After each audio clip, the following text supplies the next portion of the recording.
Singapore, a company that buys and educates how to process coffee. Temporary closure to give way for decontamination and fumigation. Flash floods have submerged over 200 houses in Thur sub-county, Bundibujo district.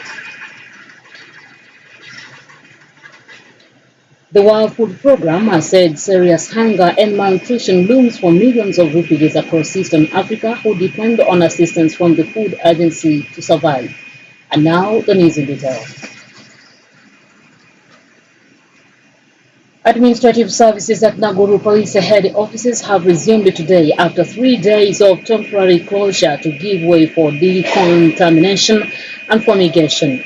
The decontamination exercise commenced on Monday this week as a precautionary measure after 2 police officers, including a director, tested positive for COVID-19. Police spokesperson Fred Enanga said the force's health unit, together with the Ministry of Health officials, have managed to trace all their contacts. Workers accessing the police head offices will now be required to carry COVID-19 test certificates, along with adhering to all COVID-19 health protocols like wearing of face masks to stem the spread of the coronavirus. Enanga, who spoke to Light FM, said the Ministry of Health has confirmed the relief intervention. On August 19th, floods hit Ntandi, killing a 3-year toddler in Ntandi Town Council. On August 20th, floods revived the Busunga Town Council after River Lamia burst its banks, leaving hundreds of residents affected. The district chairperson, Mr. Ronald Mutegeki, said that Bundibujo district is prone to floods, which makes them keep on updating their assessment reports every day because of the recurrence of floods in different areas of the district. 5 family members have drowned in Lake Bunyonyi when the dugout canoe on which they were sailing capsized. Mr. Eli Matede, Kigezi Region Police spokesman, identified the victims as Glorious Ayebazibwe, 20, her 6-year-old daughter Shanita, and an unidentified 7-month-old baby. Others are Pretty Chagabirwe, 9, and Rona Nsima, 8, who were Ayebazibwe's sisters. The operator of the canoe, Mr. Dalton Nwampa, survived by swimming to the nearby peninsula. According to Mr. Mate, all the bodies are yet to be retrieved, but police is investigating how the accident occurred, and the case has been filed at Moko Police Station.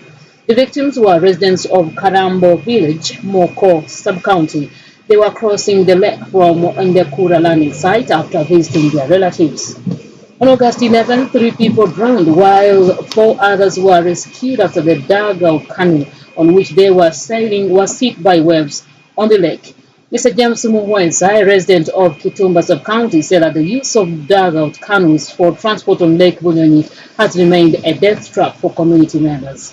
President Museveni in 2016 said that government would introduce a ferry on Lake Bunyonyi to improve the safety of people. The Uganda People's Congress Party faction under Lira Municipality Member of Parliament Jimmy Akena has opted out of the 2021 presidential race.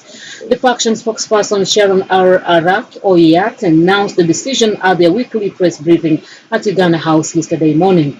She explained that while their delegates conference held on August 1, 2020 endorsed Akena as their presidential candidate for the 2021 polls, he declined to take up the challenge since he is still interested in running for a parliamentary seat. Arach said that they are opting out of the presidential elections to focus on local council, special interest group, and all other elections where their members are involved. Akena later told Light FM that running for presidency isn't just a matter of enjoying 5 minutes of fame, but the target should be to win the polls. He explained that there is no need to compete and waste resources if one isn't assured of victory. Peter Walubiri, the head of the rival UPC faction, couldn't be reached for a comment. Light FM News, and we are broadcasting from the heart of Kasese Municipality.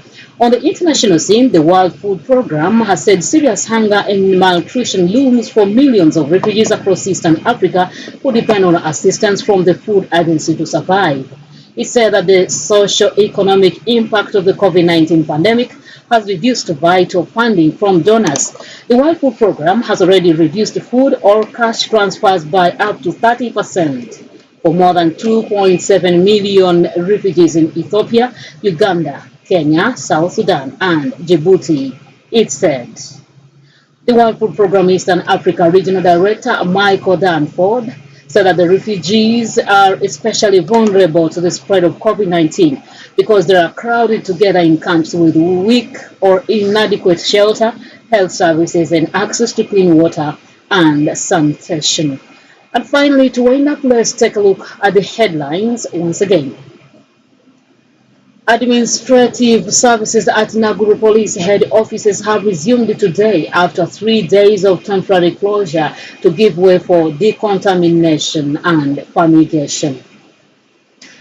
Flash floods have submerged over 200 houses in Kisuba sub-county, Bundibujo districts, and the World Health Organization, and the World Food Programme has said serious hunger and malnutrition looms for millions of refugees across Eastern Africa who depend on assistance from the food agency to survive. Dear listener, thank you for listening to Light FM, and that's it from our news desk. My name is FEBRIN. Good afternoon.